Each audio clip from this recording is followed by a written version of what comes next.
This is a horrific day for the Commonwealth of Virginia. Our hearts ache over the senseless violence that has been inflicted upon the Virginia Beach community today. My deepest condolences and prayers go to the families of those who left home this morning and will not return tonight. They were all someone's child, and many were someone's parent. They were heading into the summer weekend. That they should be taken in this manner is the worst kind of tragedy. Their families are facing painful loss and grief. They each leave a hole in a family, in their neighborhood, in this community, and in our Commonwealth. We mourn with their loved ones, but sympathy doesn't fill that hole. We must take care of these families. These horrific tragedies test our souls. Grief doesn't pass quickly. It lasts far beyond these coming days, and these families will need support in the months and years to come. I'm also praying for those who were injured in this tragedy and hoping for their full recovery. Along with the pain of their own injuries, they face the loss of their co-workers and their friends. I want to commend the local and state law enforcement officers, the first responders, the medical teams, and all others who acted swiftly to respond to this situation. Their actions likely saved lives, and they have experienced scenes and injuries no one should ever have to face. My thoughts continue to be with the victims and their families. To them and to the city of Virginia Beach, I offer the full support of the Commonwealth of Virginia. Tonight, we are all about Virginia Beach. I'd now like to turn the podium over to our mayor of Virginia Beach, Mayor Dyer. Yes, sir. Today is Virginia Beach's darkest hour. A senseless crime happened and imposed tremendous grief upon the people of Virginia Beach, the Commonwealth, and this country. When we get through the shock of it all, and we get through the details that we must go through over the next day or two, I believe that our community, Virginia Beach, along with our neighbors in our other cities, in Hampton Roads and our Commonwealth and our country, will be there for not only the families, because that's when they're going to need us going forward, but we're going to show that Virginia Beach is a city of resolve and dedication. And, we are going to be there for all the families, the friends, and our community in a big way. And for that, I thank you, and I would like to turn this over to Chief Cervera for an update.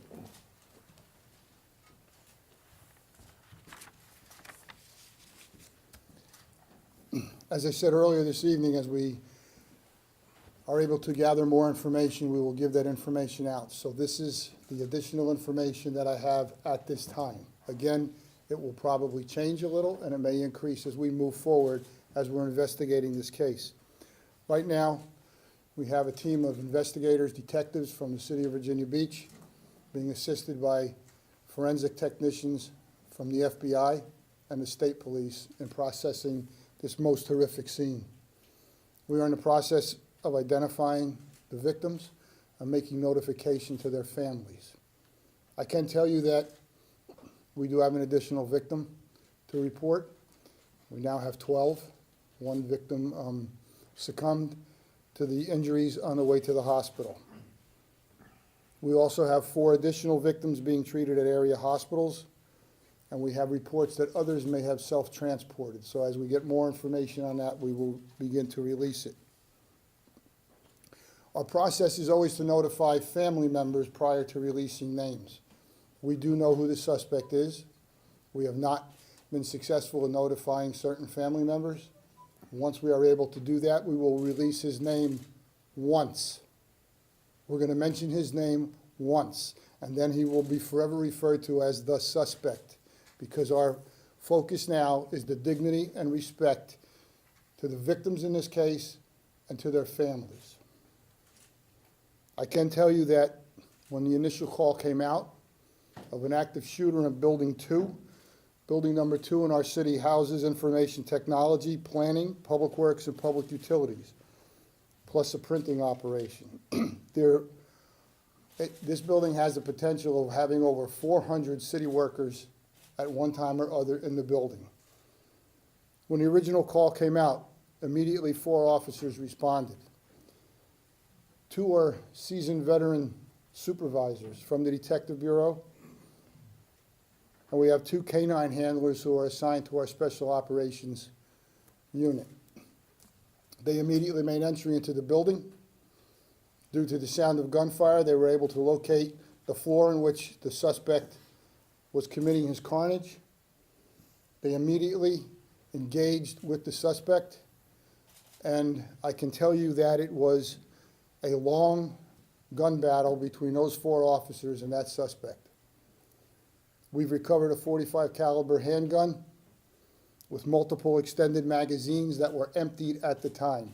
The suspect was reloading extended magazines in that handgun, firing at victims throughout the building and at our officers. I want you to know that during this gun battle, basically the officers stopped this individual from committing more carnage in that building. When the suspect went down due to his injuries, our officers then immediately rendered first aid as they were removing him from the building to the waiting EMS personnel. And I need to say that a second time. Even though he was involved in a long-term moving gun battle with these officers, when he went down, they did what cops do, and they rendered first aid to this individual. He succumbed to his wound. We have found victims on all 3 floors of the building, as well as one victim who was outside in a vehicle. Right now, as many as 90 people have sought support from the Family Assistance Center. And again, we are in the process. Our goal now is to identify everyone in that building as quick as we can so we can make the proper notifications to the families of those victims. Do we have any questions? Chief, you were saying outside, what was the relation to the victim outside? That was I mean, not the relation, but what, did you say that with the vehicle? I just wanted to clarify. an individual was in his vehicle when the suspect shot him. Chief, there were reports that this was a disgruntled employee. Had he been recently fired, or were there any indications of any workplace trouble? I have no information at this time as to the background of the individual, other than he's a city employee. Again, as we work through all of this, we'll be able to give more information at a later And he time. was current up until the shooting? That's correct. Chief, I want to make sure I understand what you're saying. So he started shooting victims outside before entering the building? There was one victim outside. He entered the building. He was armed with a .45 caliber handgun that had a suppressor on it. Can you tell us more about the extended magazine? I'm sorry? Can you tell us more about the magazine? They're extended magazines. In other words, they have more ammunition than the regular magazine. Quick apologies, Chief, in terms of the numbers, 12 people were killed, and then the gunman was the 13th person who was killed, or is that the number? We have 12 victims Victims. and a deceased suspect. Thank you, sir. Chief, were any of the victims targeted, or was all of this random?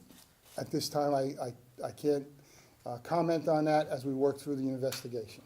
Do we know if all victims were city employees? I cannot give you that because we are in the process of identifying the victims. Yes, Joe? The numbers have changed a little bit. I just want to make sure we're straight. we just get the sum total of what that number is now? Well, I originally reported we had 11 Yes, sir. victims. 11. We have an additional.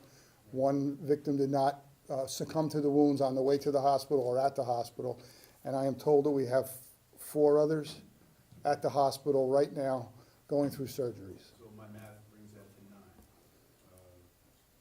Well, your math would say that we have 12 deceased. Well, yes, sir, I understand. So I apologize, I just don't want to make an error, but before you said that there were 6 injured? Injured. I did. And again, that was the information that I had at that time. It's been updated. So now it's 10 injured. No. Four. We have 2 12 of the 6 deceased. injured succumbed. Right, we have 12 deceased, and we have 4 who are injured, Who are currently, medicine. going through, yes, going through surgeries. Chief, have police had the opportunity to search the shooter's home? And have they found anything that's been of interest, We're like in- additional weapons? We're in the process of continuing our investigation at this time, Were any other weapons found at the scene? There were reports that there was a rifle there as well. and we're in the process of continuing, that's the best I'm gonna be able to tell you at this moment. Chief, can you elaborate more on the extensive gun battle between the officers and the shooter? I can tell you that there was numerous shots fired by the individual. Shots were fired from various places down the hallway that the officers at one time returned. Basically, the ammunition that they had. So when we talk about this kind of a situation, and many times when we talk about an officer-involved shooting situation, it may be minimal rounds by the suspect and by the police officers. This was well beyond that.